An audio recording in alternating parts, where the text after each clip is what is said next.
Mayor Hines and City Council, thank you for the opportunity to be before you this morning for one of our most important roles in governing and administering the municipal government, the presentation and discussion of the plans and services for the coming fiscal year in the form of our proposed $202 million budget for operations and capital improvements. In my 2 decades of leading municipal governments, this has been one of the most difficult years that I've seen for budget administration and development. We praised the fiscal year 2019-2020 budget at this time last year as one of the most effective budget documents we've built with our plans for this current fiscal year, which implemented new technology, moved up maintenance of buildings and replacement of vehicles, and ensured that our public servants had the equipment they needed to improve our citizens' quality of life. Yet, as with all budgets that are adopted, they are just a plan for the future. It states our intentions for the next 12 months built on forecasts of what we can expect using our insight of our past experiences. Since mid-March, I'm constantly reminded of the following quote by Dwight D. Eisenhower, who led our united victory in World War II and our nation as president through much of the 1950s. In preparing for battle, I've always found that plans are useless, but planning is indispensable. We as an organization must be flexible at all times as we deal with crises regularly. We know that plans must be abandoned or changed on the fly if needed, yet we stress the importance of planning and analysis at all levels, from the departments to the full city, in order to improve our services to our citizens. Our commitment to performance excellence at all times doesn't depend on the condition of the economy or culture-shifting illnesses, but on the dedication of the nearly 870 public servants who are called to serve always for our citizens. With the double blow to our local economy beginning the week of March 9th with the onset of COVID-19 pandemic and substantially reduced oil prices, we went into battle with our strategies of reducing spending and being flexible with anticipated projects. Our time and energy became focused on the public safety of our community, with work towards ensuring the safety of our citizens, workforce, and assets for this year. We adapted our budget and services very quickly to conserve our funds and use resources in attaining protective gear for our staff on the front lines. In March and April, we studied what we expected to lose in sales tax revenue for this year. Our sales tax revenue traditionally makes up about 40 to 42% of the general fund revenue, and we monitor its progress or retractions as significant changes correspond to immediate actions on our decisions for upcoming expenses. This year's budget was built to match last year's sales tax revenues, and we actually saw a 1.23% increase over the previous year from October of 2019 to February of 2020. Then, with March 2020, we began a 7.64% decline in retail and commercial activity for that month compared to the year before. Our worst month was with the June 2020 receipts, which was a 20.5% decline over the previous year and reflected the retail and commercial activity from April 2020. We had a major bounce back at 18.51% increase from the previous year in July 2020 receipts, as there were several audit corrections reported and an actual increase of 1.4% over the previous year for the retail and commercial activity in May 2020. Our expectations for this fiscal year are that we will see our sales tax revenues remain flat as compared to the previous year, which is primarily due to the audit corrections that came in last month and reversed the course of the plunge for this revenue stream. We expect to see the rest of the fiscal year and next year to remain flat for sales tax growth and will continue to monitor for needed adjustments. We expect a loss of hotel occupancy tax revenue for this fiscal year equating to over $1.2 million. With a loss from conventions, sports, education, and other professional and personal travel expected for the rest of this fiscal year and into the next fiscal year, we are uncertain of what the actual recovery looks like for our hotel industry. To put the state of hotels in Tyler in perspective, we saw a revenue decline from February to June by 31.59%. This is another fund that we will evaluate as the year progresses and we move into 2021 for any return to normal, or if instead we have a continued decline. To safeguard our citizens and visitors, the city and our team sports partners closed or reduced activities related to our parks and recreational programs for this year. The expected loss from revenue from the fees that we charge for these services is an estimated $301,000. We know there was no relief coming for our revenue losses on sales tax, hotel occupancy tax, or other streams related to fees and fines. We are working with the state of Texas and FEMA for reimbursements for our public safety costs directly related to COVID-19, but these reimbursements aren't always a guarantee. We are able to obtain CARE Act funding to support our transit and airport systems, which does provide relief for our general fund, yet those are only 2 of the 38 budget funds that we are seeing unforeseen or difficult contractions. Despite the change in our perspective for the past few months, this organization has continued to make progress in the work plan set out for this year and planning into the proposed fiscal year 2021 budget. This proposed budget reflects a sense of preserving and maintaining current city services during the uncertainty of the COVID-19 pandemic, with our staff using their skills and talents to improve the lives of our neighbors and fellow citizens. We continue to grow our police department to address and handle community needs. This includes 2 police officers authorized by the council for this year and the 2 new officers for next year that was approved through the U.S. Department of Justice COPS grant. The COPS grant will pay approximately 50% of the 2 new officers' salaries and equipment for the next 3 years, at which time the city will assume all costs related to the positions. This will provide an authorized strength to the police department of 200 officers. The growth of training capabilities and facilities of the police department is also a primary goal for this year. As we move to become a larger training provider, it is important to meet the needs of our officers and the needs of the police academy students from our region. During the year, the department made significant improvements to the gun range. This includes $60,000 to make repairs and install a moving target system. In addition, the department entered into a memorandum of understanding with the state of Texas to provide skimmer and fraud training. Our officers and investigators have become the leading voices in this area of credit card fraud, helping to save millions of dollars for customers, businesses, and banks from this criminal activity. The use of social media and public information capabilities is a priority to the department as well.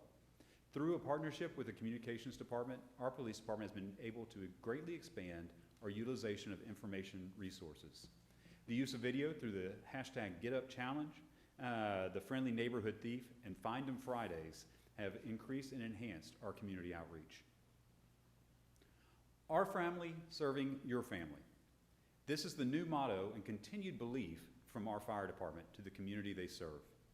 Their service goes beyond accidents and blazing fires as they provide outreach and training for our youth and businesses. As the statement goes, the more we sweat in peace, the less we bleed in war. Our hope is that the more training, inspections, and outreach our firefighters provide, we will see a corresponding decline in fires and other life-threatening situations that our firefighters have to rush into. Cancer is one of the primary killers of firefighters throughout the United States, as they are exposed to numerous chemicals and carcinogens while fighting fires and hazardous material accidents. We have instituted numerous processes and equipment to aid in keeping our firefighters safe, and we continued with this push in the 2 new fire stations we opened this year. Both have the ability to keep and clean the bunker gear separate from the living areas, with even the exhaust from where the gear is stored being brought away from the firefighters' work areas. We are a step closer to creating our own fire academy with the approval of changes recently for hiring made by the Civil Service Commission and the construction of Fire Station Number 4. This will allow for broader recruitment by not requiring firefighter certification to apply for our department, and our staff providing the training for the new recruits into our department. The recruits and trainers will use Fire Station Number 4 as their base as they train and provide services for this section of the city. Our commitment to our citizens' quality of life continued through the upgrades and improvements through our parks and trail systems. With the amount of people working from home and children out of school, this commitment to parks and trails became a lifeline for people to get outside their homes and enjoy the beauty of Tyler. Our parks, including the new all-inclusive playground at Southside Park and the new playground at Gasaway Park, became the go-to destination spots for families and pets to socially distance while getting fresh air. We completed several major projects this year, and unfortunately, we haven't been able to celebrate yet. The 1936 era Fun Forest Pool has been completely rebuilt to provide families and children with aquatic fun during the hot summer days. We took the traditional lap pool and transformed it into a facility with water slides, splash pads, and zero entry water features. The new Wilder Park splash pad is now open, along with the covered basketball court and glass recreation center improvements. A major achievement that I want to emphasize is our selection as the 2020 Governor's Community Achievement Award from Keep Texas Beautiful. This is a recognition by the state of Texas for our leadership in conservation, beautification, landscaping, and recycling. This award comes with a grant of $290,000 from the Texas Department of Transportation for a landscape project of our choosing along the highways inside our city limits. The Council's commitment to drainage improvements continued into this year and next. We completed drainage improvements on the downtown section of Broadway, Courtney Miller, and Fleshel this year, and have 11 drainage projects on hand for the remainder of this year and into 2021. The use of half-cent funds and stormwater drainage fund is making an impact in reducing flooding and water damage throughout our city. The half-cent fund is also our source to move forward the intelligent traffic system that is linking together our traffic signals and other traffic devices to improve flow for our drivers. Our trial project along South Broadway and Beckham have proven successful, and we're planning to spend $1 million a year for the next 10 years to build a traffic system that will work together and reduce congestion in our city. Our commitment to our largest infrastructure investment, our streets, continues with 2 cents of the property tax rate set aside towards our Quality Street Commitment Fund. It is expected that we will generate $1.63 million towards asphalt seal coating and crack sealing in the coming year. This will provide for approximately 80 lane miles of streets repaired and maintained in our city. This, along with our $3.5 million from the half-cent fund for street overlays, keeps the city on its goal of 81 to reach for our street program's pavement condition index.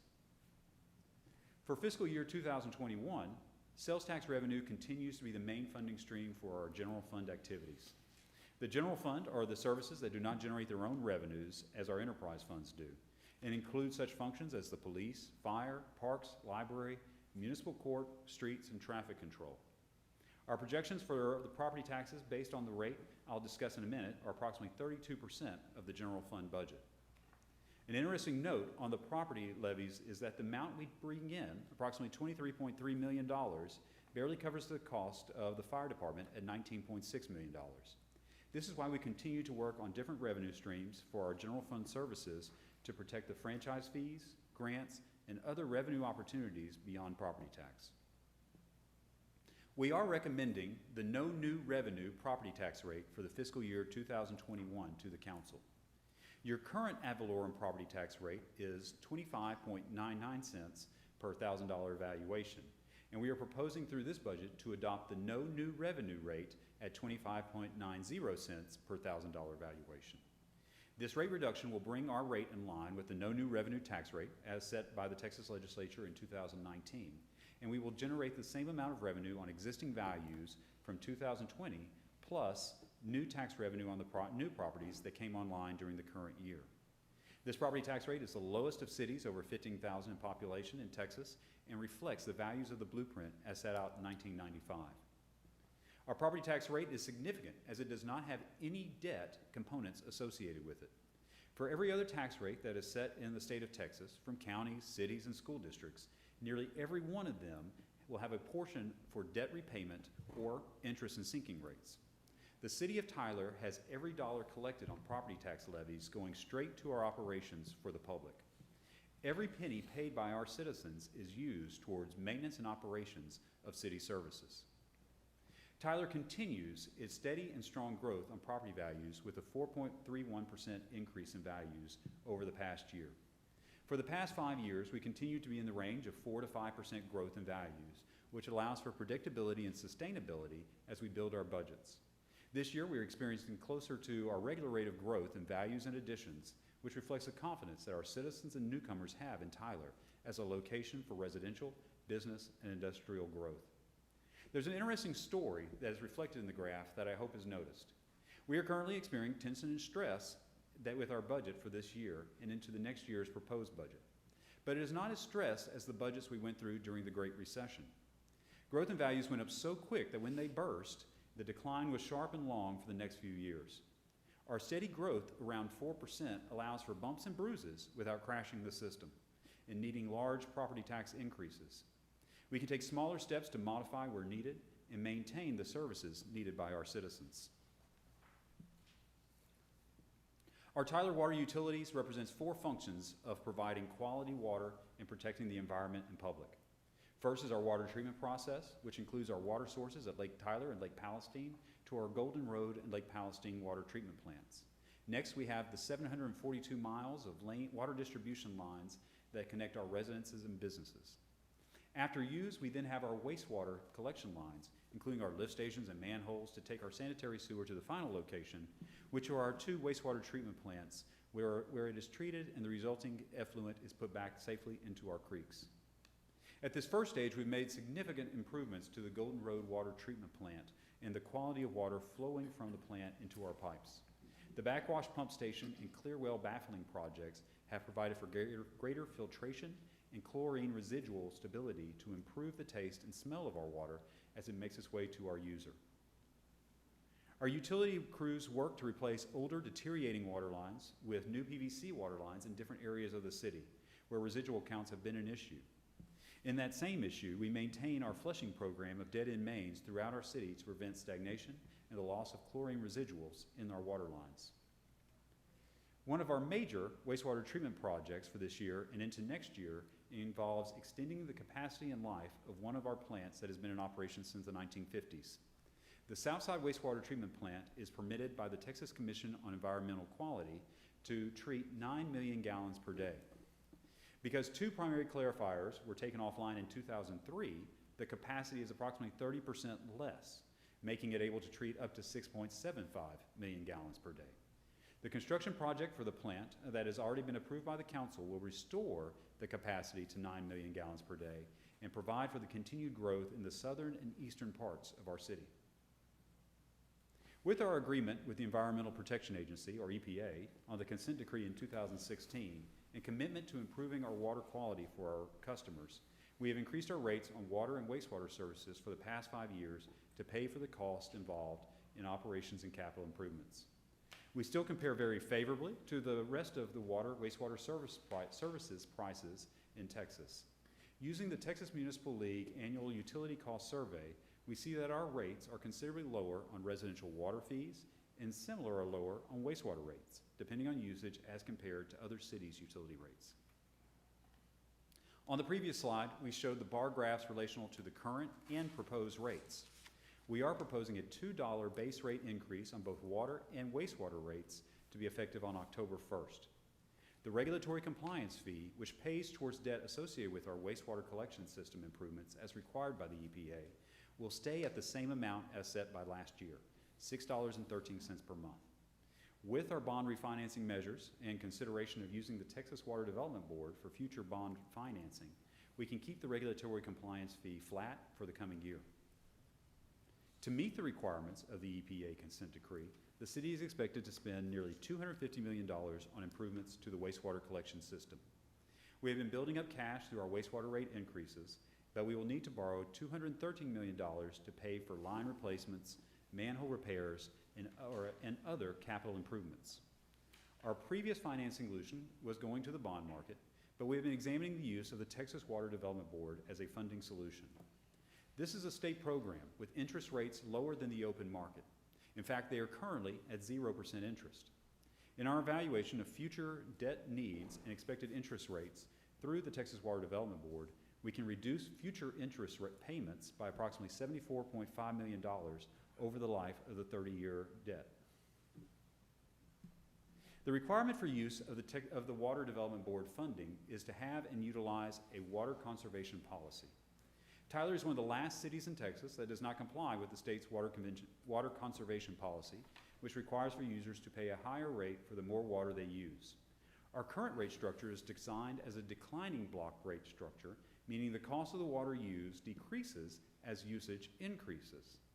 In this structure, there is no incentive to reduce the amount of water used for future conservation measures or extend the life of water sources. For our use of the Water Development Board, we propose putting in place an inclining block rate structure. This will have the unit cost of water increase as customers' use increases. The structure revision is expected to generate the same amount of revenue for the water fund as customers with higher water usage may find measures to reduce water usage as intended by the state's policy. I do note that this revision will not be effective on October 1st, but instead go into place at the time that we need to borrow from the Texas Water Development Board. We expect this may be between March and September of next year. To give a better understanding of the change to an inclining block rate structure, we put together the chart on your screen. There are different rate classes developed to reflect our types of users, from single-family residential, multifamily residential, commercial, governmental institutional, industrial, and irrigation meters. The classifications have rates built from our cost to produce water at $3.17 per thousand gallons. For residential customers that use less than 10,000 gallons and continue to use the same amount of water, the monthly increase will be equal to the proposed base rate increase. For residential customers that use between 10,000 and 30,000 gallons, the increase would be between $4.44 to $25.92. For those higher water users, which will be in your governmental, institutional, and industrial rate categories, we will work with them to provide estimates on possible impacts with the changes to give an opportunity to budget for or make changes to their water use. Our wastewater rate structure is based on the same categories, with the basis as the cost to treat wastewater at $3.26 per thousand gallons. With the use of the funding through the Texas Water Development Board and the new rate structures, we are able to hold off on future substantial increases to the regulatory compliance fee. I mentioned earlier that we were able to keep the fee associated with debt repayments to $6.13 for the coming year. Our earlier models had this fee increasing to $36 per month in future years based on using the open market for debt. The Texas Water Development Board funding will keep this fee much lower, more in line with the current fee level. As a comparison, for our solid waste rates for residential pickup, we offer a premium service at a considerably low monthly rate that provides on average 8 collections per month. Our solid waste staff consistently receive high marks during the citizen surveys, always delivering top-rated services and demonstrating their call-to-serve commitment with outstanding customer service. We continue to incrementally move residential customer rates so that residential services are not subsidized by commercial accounts and better reflect the true cost of service. The coming year's rate change is 33 cents, bringing the monthly rate to $17.03. We do consider our rate in relation to other similar-sized cities and solid waste service costs. Our rate is lower than most of our benchmark cities, of which we are providing twice-a-week service, which most of them are not. We are also proposing an increase in the tipping fee at the landfill from $42 to $47, which is paid by non-residents when taking items out to the landfill. The City of Tyler's Development Services Department operates as its own enterprise fund, without any public dollars used to provide planning, zoning, inspection, and permit services. Based on our research of our benchmark cities, the City of Tyler is the only city that funds development service functions exclusively through permit and application fees. Retention and recruitment continue to be a challenge in development services, as we have historically seen below market rates and employ less staff than most cities of our size. The incentive to keep up with the market for positions is that it allows for retention of institutional knowledge that a development community expects when they file a permit or application. We evaluate the fees annually to keep this fund solvent and sustainable without public assistance, yet at the same time competitive with our benchmark cities. We've also been put in a recent position of revising our residential permit fees. The state legislature adopted new laws in 2019 to prohibit cities from charging residential fees based on valuation. Valuation was a method we used along with many other cities in Texas to cover staffing costs as the cost of labor and materials increased, which in turn increased the valuation of the property. Due to changes in state law, residential permit fees are now assessed on a price per square foot, which is variable and does not allow revenue to track with changes in cost of business or valuation. We developed a rate structure for permit costs where we converted from valuation to cost per square foot equivalency. The proposed new rate for residential new construction permits is a flat rate of 25 cents per square foot of the new building. An important note as we see the comparison, the City of Tyler does not charge impact fees, which reduces the cost of the permit in comparison to other cities of similar size to us. We are proposing the permit fees for alterations and remodels to have a flat rate of 35 cents per square foot under the new system and structure. The commercial new construction permit fee is proposed to increase by establishing a new base rate to the existing tiered structure. This will increase the cost using a $1 million project as the example from $2,607 for the permit to $3,506. Approximately 1/3 of our budget is dedicated to the salaries and benefits of the 850 plus employees who serve this city. As part of our city's blueprint for doing business, we want to build a sustainable approach to employee compensation that provides incremental merit-based pay increases. This year, we plan to offer all qualifying employees a merit-based pay increase of 2% based on their upcoming performance evaluation. We have built an exceptional team of public servants and want to stay competitive in the market for their pay and retention and compensation. We have used market analysis from our peer cities and developed a 4-year market adjustment strategy for many of our non-civil service positions. The first phase for the positions being adjusted will take effect on January 1st, 2021. For the health fund, we made a pledge several years ago to work to try to maintain a balance of a 70-30 split between the organization and employees on the city's self-funded health insurance plan. We are proposing a 10% increase on the employees' premiums for the next calendar year on the different plan options, which will move the percentage share from the current 80-20 split to a 76-24 split amongst the organization and employees. As per the budget and tax rate adoption schedule per state statutes, the council has 2 actions that it must take today. It must adopt a proposed rate that becomes a ceiling for consideration and further debate and use for publication purposes. And the council must set a public hearing for the budget and tax rate. As we are recommending the no new revenue tax rate, the state law requires only 1 public hearing for the tax rate and budget. Staff recommends holding the public hearing at our next regularly scheduled city council meeting on August 26th. We expect to bring the tax rate and budget to the council for adoption at your meeting on September 9th. I do want to extend my deep appreciation to my budget team of Kedrick Trimble, Renessa Wade, and Blake Cathy for their countless hours of taking the budget proposals from each department and working to refine these into the document we have for review today. In addition, I note the incredible work in showcasing our budget story as shown in this presentation developed by Jennifer Pittman and Blake Cathy. I also provide my gratitude to you, the City Council. You provided direction and priorities in conversations, deliberations, and ideas throughout the year that set the stage for the budget that we provided. Our focus on employees, infrastructure, parks, and public safety reflects your vision for this community. I thank you for your service and insight on behalf of the citizens of Tyler. It is a privilege to serve you and present this budget for the fiscal year 2021 programs and services for your consideration. Are there any questions of the city manager? No. Okay. Well, thank you for the detailed presentation, Mr. City Manager.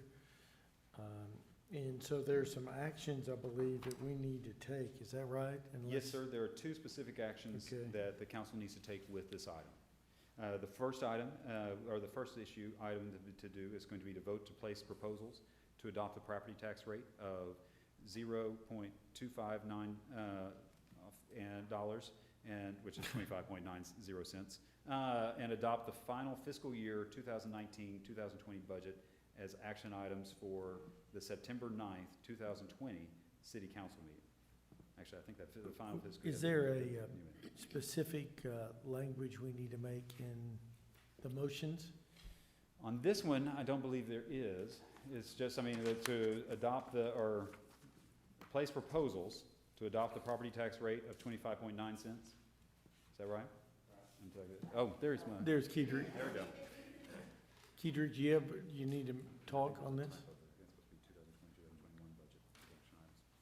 We just need you to mention the tax rate in the motion. Sure. Right. Could you say it one more time? The first one I have is voting to schedule the public hearings, correct? And then the second one is to adopt. Okay, I'll entertain a motion. Is there an order they need to take it in? Yes. Okay.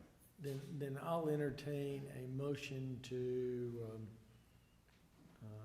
do the August 26, 2020 public hearing on the proposed tax rate and budget.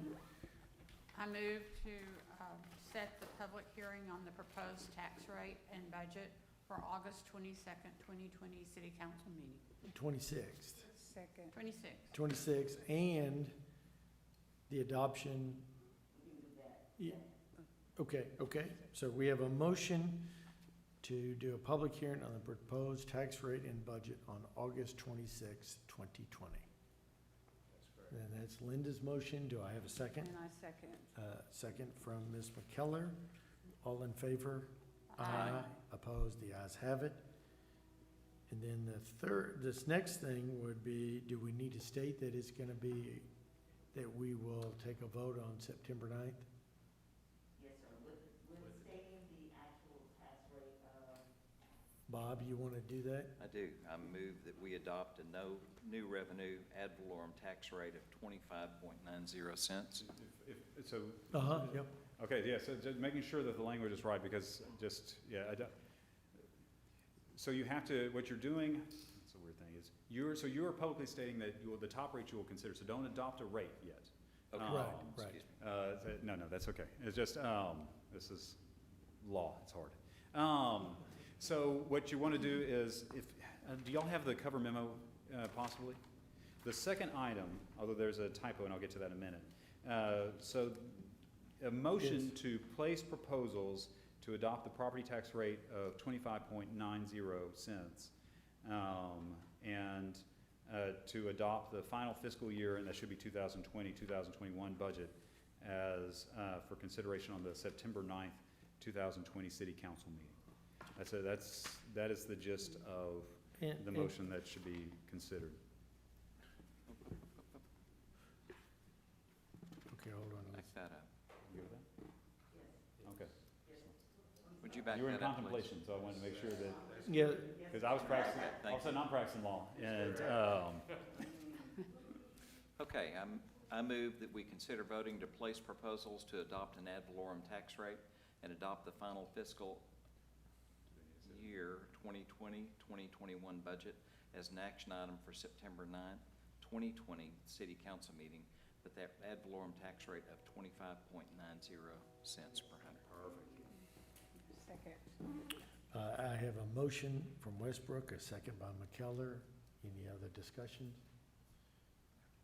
All in favor, aye. Aye. Opposed?